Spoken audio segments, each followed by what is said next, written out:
बहुत ज्यादा रेडिकलाइज्ड है, जहां पे सुनी सुनाई बातों पर एक आदमी को जिंदा जला दिया जाता है, बाद में सेल्फी ली जाती है। मेरा ये पॉलिटिकल रैली, मेरा ये पॉलिटिकल मूवमेंट पॉलिटिकल नहीं है, ये जिहाद है। बीज जब जहर का बोओगे तो शहद कहां से पाओगे? बीज जब जहर का बोओगे तो शहद कहां से पाओगे? अपने ही देश के भाई बहनों के खून से जन्मा है देश तुम्हारा, अमन कहां से लाओगे? नमस्कार साथियों, कहावत है कोई भी सांप को अगर खाना नहीं मिले तो धीरे धीरे अपने खुद को ही खाने लगता है। यह कहावत पाकिस्तान के लिए एकदम सटीक बैठती है और केवल आज के लिए नहीं, पिछले 75 वर्षों से यह कहावत एकदम सटीक साबित हुई है पाकिस्तान के लिए। पिछले जनवरी में इमरान खान ने यह धमकी दी थी कि अगर मुझको कुर्सी से हटाया गया, मैं अगर बाहर हो गया तो मैं ज्यादा खतरनाक साबित होऊंगा। और वही धमकी आज सच साबित होता दिख रहा है। कैसे?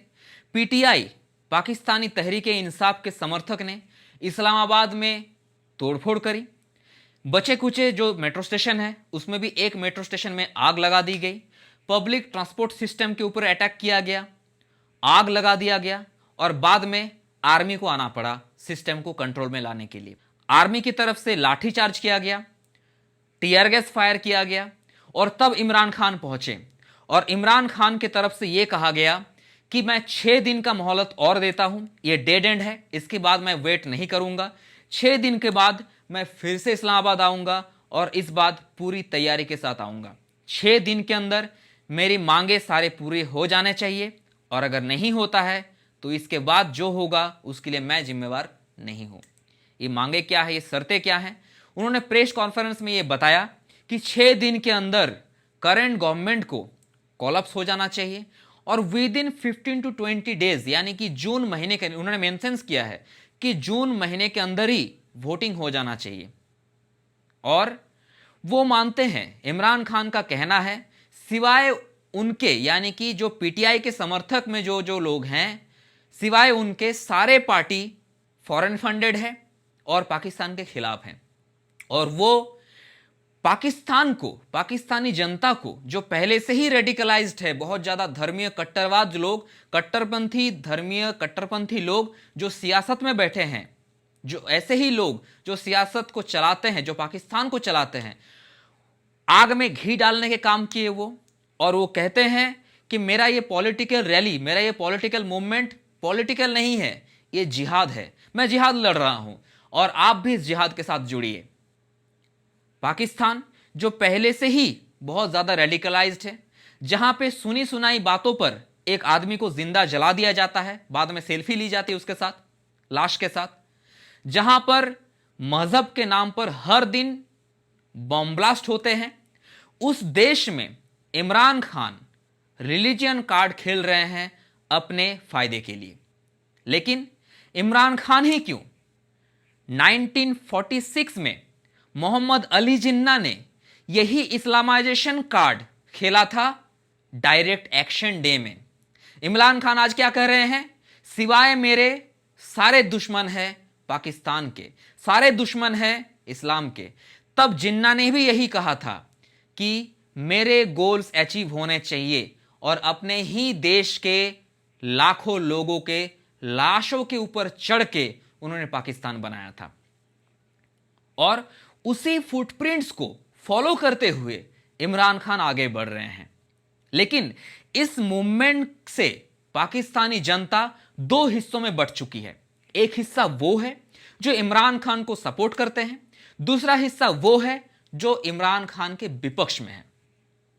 लेकिन जो लोग पाकिस्तान के समक्ष में है, पीटीआई के समक्ष में है, और जो लोग पाकिस्तानी तहरीके इंसाफ के खिलाफ है, मैं उन लोगों को यह कहना चाहूंगा कि क्या आप मानते हैं कि जिन्ना सही था? क्या जिन्ना के डायरेक्ट एक्शन डे सही है? आप नेट में सर्च करके देख सकते हैं, जिसमें जिन्ना के एक ऑर्डर की वजह से लाखों लोगों को काट दिया गया, कोलकाता में जिंदा जला दिया गया, लाखों लड़कियों की इज्जत लूटा गया, मां बहनों की इज्जत लूटा गया और बनाया गया पाकिस्तान। क्या वो सही था? अगर वो सही था तो इमरान खान भी सही है। अगर डायरेक्ट एक्शन डे सही था तो इमरान खान का रैली भी सही है। अगर जिन्ना का टू नेशन थ्योरी अगर सही था तो पीटीआई का जिहाद भी सही है। You should also support PTI. और अगर इमरान खान गलत है तो जिन्ना भी गलत था। अगर इमरान खान का जिहाद गलत है तो जिन्ना का टू नेशन थ्योरी भी गलत था। क्योंकि टू नेशन थ्योरी और अपने self black desire, dark desire को अचीव करने के लिए अपने ही देश के लोगों को काटना, अपने ही देश के प्रॉपर्टी को जलाना, अपने ही देश की मां बहनों की इज्जत के साथ खिलवाड़ करना, यह पाकिस्तान के रीति रिवाज में है। इसी रीति रिवाज के ऊपर 1946 से 47 के बीच पार्टीशन की नींव रखी गई थी। 1947 में पाकिस्तान बनाया गया था। अपने डार्क डिजायर को पूरे करते हुए जनरल याया खान, आयूब खान, जियाउल हक, परवेज मुशर्रफ, हर कोई अपने सियासत चमकाते रहे हैं और उसी फुटप्रिंट्स को फॉलो करते हुए इमरान खान आगे बढ़ रहे हैं। तो आपको नाराजगी क्यों है? You should also support Imran Khan. क्योंकि आप अगर जिन्ना के सपोर्टर हैं, आपके कायदे आजम के सपोर्टर हैं, आप अगर मानते हैं जिन्ना का टू नेशन थ्योरी सही था, आप अगर मानते हैं जिन्ना का डायरेक्ट एक्शन डे सही था, तो इमरान खान का यह एक्शन भी सही है। मैं तो कम से कम यही मानता हूं और यह जस्टिफाइड भी है। इमरान खान हमेशा से ही दो पॉलिटिकल गेम खेलते आए हैं। Number 1 religion card, number 2 foreign interference card. Pakistan जो कि 1947 से लेकर आज तक अमेरिका के दिए हुए एड पर, आईएमएफ के दिए हुए पैसों पर पला बढ़ा है, आज उसी अमेरिका के खिलाफ है। एहसान फरामोश तो हैं ही ये लोग, क्योंकि ये अमेरिका हमेशा ही पाकिस्तान के सपोर्ट में रहा है, लेकिन इमरान खान पैसे भी लेंगे उससे और खिलाफ भी होंगे उसके। पाकिस्तान तहरीक इंसाफ वालों का यह कहना है कि आईएमएफ कौन होता है यह तय करने वाला कि हमारे यहां फ्यूल प्राइसेस क्यों होगा। अरे भाई, आप अगर किसी से लोन लेते हो तो लोन के रेट ऑफ इंटरेस्ट और उसके शर्तें आप डिसाइड करते हो कि बैंक डिसाइड करेगा। हमको अगर टाटा हैरियर खरीदना है, हम अगर बैंक में जाएं कि सर हमको टाटा हैरियर लेना है, 20-25 लाख हमको लोन चाहिए, तो रेट ऑफ इंटरेस्ट और टर्म्स एंड कंडीशन कौन डिसाइड करेगा? बैंक डिसाइड करेगा कि हम डिसाइड करेंगे? ऑब्वियसली बैंक करेगा भाई। तो आईएमएफ वहां पे डोनेशन खोल के नहीं बैठा है कि आओ पैसा लेके जाओ भाई, बहुत ज्यादा पैसा है हमारे पास। तो आईएमएफ को यह भी देखना होता है क्योंकि उसको भी कहीं पर जवाबदेही करना पड़ता है ना कि आप ये पैसा कहां पर लगाए हैं, वापस आएगा भी या नहीं। लेकिन कौन समझाए इन लोगों को? खैर, अभी 6 दिन का मोहलत दिया गया है और 6 दिन वो अगर आप स्पीच सुनेंगे, प्रेस कॉन्फ्रेंस अगर आप सुनेंगे, तो यह साफ है कि पाकिस्तानी तहरीक इंसाफ के लीडर इमरान खान की यह मानना है कि उनके खिलाफ जो भी पार्टियां हैं वो फॉरेन फंडेड है, वो पाकिस्तान के हित के खिलाफ है, वो पाकिस्तानी आवाम के खिलाफ है और वो कह रहे हैं कि हम लड़ेंगे आजादी के जंग। यानी कि पाकिस्तानी लोगों को यह बताना कि इस गवर्नमेंट के अंदर आप गुलाम हो। अब थोड़ा बैक में जाइए, आप जाइए 75-76 वर्ष पहले 1946-7 में। जिन्ना भी यही कह रहा था कि आप हिंदुओं के गुलाम हो, दुश्मन अंग्रेज नहीं है, दुश्मन हिंदू है, सिख है, जैन है, बौद्ध है यहां पर, और हमें जिहाद करना है। किसके खिलाफ? हिंदुओं के खिलाफ, जैनों के खिलाफ, बुद्धों के खिलाफ, सिखों के खिलाफ। मारो, काटो, रेप करो, हमें चाहिए पाकिस्तान।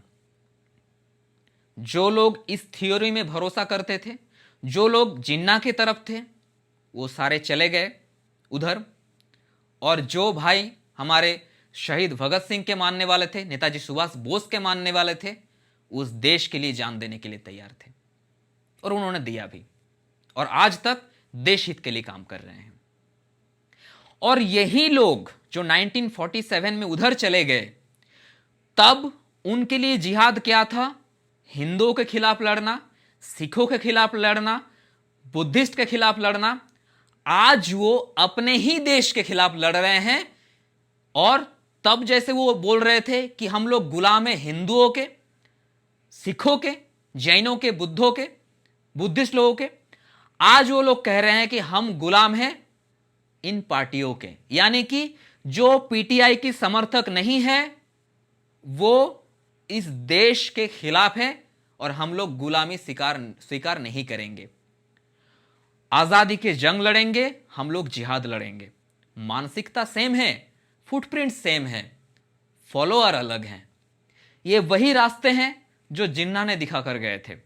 उसी रास्ते पर चले हैं याह्या खान, उसी रास्ते पर चले हैं आयूब खान, उसी रास्ते पर चले हैं परवेज मुशर्रफ, उसी रास्ते पर चले हैं जियाउल हक, उसी रास्ते पर चल रहा है इमरान खान। 6 दिन के बाद क्या होगा? मुझे लग रहा है, मेरा अनुभव से मैं कह पा रहा हूं कि पाकिस्तान फिर से एक बार मार्शल लॉ की तरफ बढ़ता हुआ दिख रहा है। 6 दिन के बाद क्या होगा वो तो देखा जाएगा, लेकिन ये कहीं से पॉसिबल नहीं है कि 6 दिन के अंदर ही एक करंट गवर्नमेंट को डिसॉल्व कर देना। ये इम्पॉसिबल है, क्योंकि तब भी शहबाज शरीफ को ये लगेगा कि पीटीआई के प्रेशर में आकर उन्होंने ये कदम उठाया, तो ये भी एक पॉलिटिकल इमेज की बात है। दूसरी बात कि एक कंट्री, जो कंट्री कंप्लीटली फॉरेन एड पर चल रहा हो, जिस कंट्री के पास महज कुछ बिलियन डॉलर ही फॉरेन रिजर्व मौजूद हो, उस कंट्री में एक ह्यूज अमाउंट खर्च करके विद इन 15 to 20 डेज में वोटिंग करवानी नेक्स्ट टू इम्पॉसिबल है, ये नहीं मुमकिन। तो और अगर कहीं से मान लेते हैं वोटिंग हो भी जाती है और अगर इमरान खान हार जाते हैं, फिर वो धरने पे आ जाएंगे। क्यों? क्योंकि या तो शहबाज शरीफ पार्टी फिर चुने जाएंगे या फिर बिलावल भुट्टो चुने जाएंगे, यानी कि उनके खिलाफ कोई भी पार्टी चुने जाएंगे एज ए प्राइम मिनिस्टर। तब भी वो यही कहेंगे कि चुनाव में धांधली हुई है, हम नहीं मानते, फिर से लॉन्ग मार्च निकालो।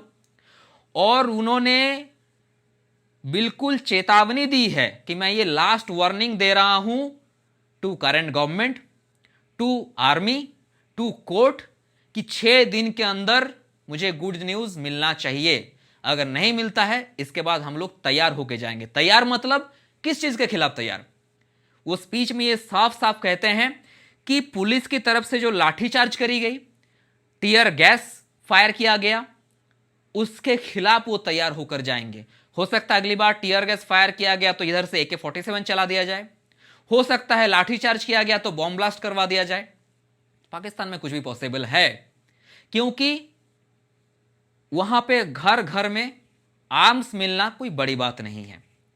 1-2 लोगों को आर्म्स लेते हुए देखा भी गया है, सीज भी किया गया है पुलिस की तरफ से, और साफ साफ से यह दिख रहा है, जैसे माहौल बना हुआ है कि 6 दिन के बाद एक बड़ा कुछ होने जा रहा है। हो सकता है गवर्नमेंट डिसॉल्व हो जाए और सिचुएशन जब आउट ऑफ कंट्रोल हो, फिर से एक बार मार्शल लॉ लगा दिया जाए। क्या होता है ये तो समय ही बता सकता है। अंत में बस इतना ही कहूंगा कि बीज जब जहर का बोओगे तो शहद कहां से पाओगे? बीज जब जहर का बोओगे तो शहद कहां से पाओगे? अपने ही देश के भाई बहनों के खून से जन्मा है देश तुम्हारा, अमन कहां से लाओगे? इसी के साथ मिलते हैं फिर एक नए वीडियो में। सब्सक्राइब कीजिए और बेल आइकन को जरूर प्रेस करें कि जबकि मैं नया वीडियो अपलोड करूं आपके पास नोटिफिकेशन सबसे पहले पहुंचे। फिर मिलते हैं। जय हिंद, जय भारत।